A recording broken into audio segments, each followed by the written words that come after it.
भाजपा जो कुछ भी करे, लेकिन बीजेपी को पता है कि अगर हमने इलेक्शन में अपना कोई कैंडिडेट उतारा, उसको वोट दूर की बात है, उसकी जमानत जब्त हो जाएगी। इसलिए उन्होंने अपने प्रॉक्सी कैंडिडेट्स उतारे।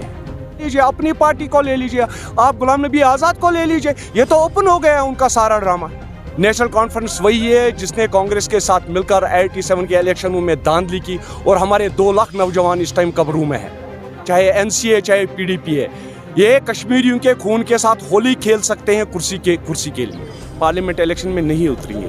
हमने कहा कि हमारी पार्टी, हम सियासत में नए हैं और सिर्फ 1 साल से सियासत में है, तो we are not fully prepared for the parliament elections. ऐसा नहीं, अगर मतलब पार्टी पुरानी होती तो हम अपने बंदों को उठाते, but in a short period span of time it's dead impossible for अस।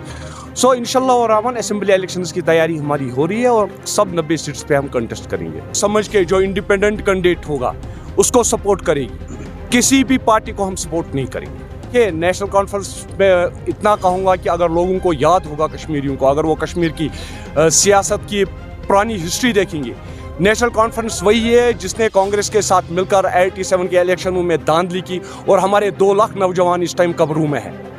याद रहना चाहिए कि उनको कि चाहे एनसीए चाहे पीडीपी है, ये कश्मीरियों के खून के साथ होली खेल सकते हैं कुर्सी के लिए।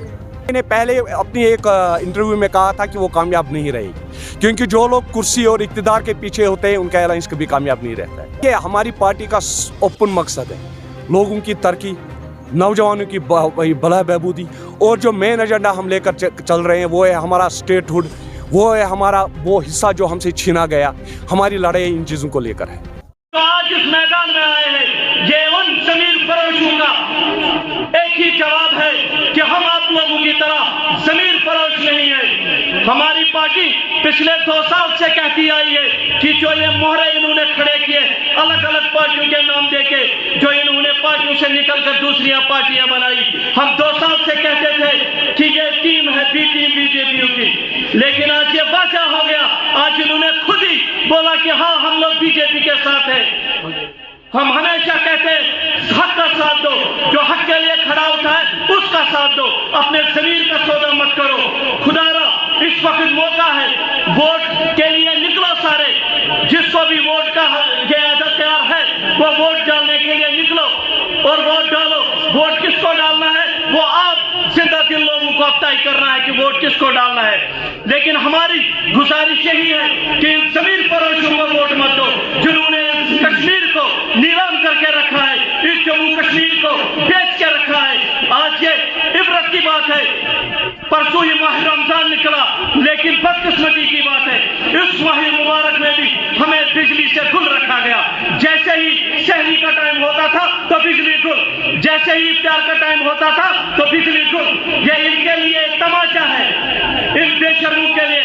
आज ये कहते हैं कि हम सुप्रीम कोर्ट जाएंगे, हम वहां पे केस करेंगे, इन्होंने बिजली बेची। और बेशर्मो, तुम लोगों ने उड़ी प्रोजेक्ट 1 बेचा, गंगा कृष्ण प्रोजेक्ट बेचा, तब आप लोग कहां थे? तब सुप्रीम कोर्ट कहा था, तब आप लोगों को इन कश्मीरियों की याद नहीं आई।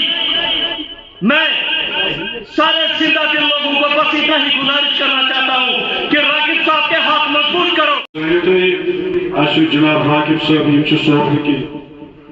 पार्टी प्रेसिडेंट, नासिर प्रोजेक्ट साहब पार्टी चेयरमैन, डॉक्टर ज़हूर पार्टी जनरल सेक्रेटरी, हमीद साहब अनंतनाग गवर्निंग केस ऑफिसर, सारी पार्टी स्टेट सेक्रेटरी।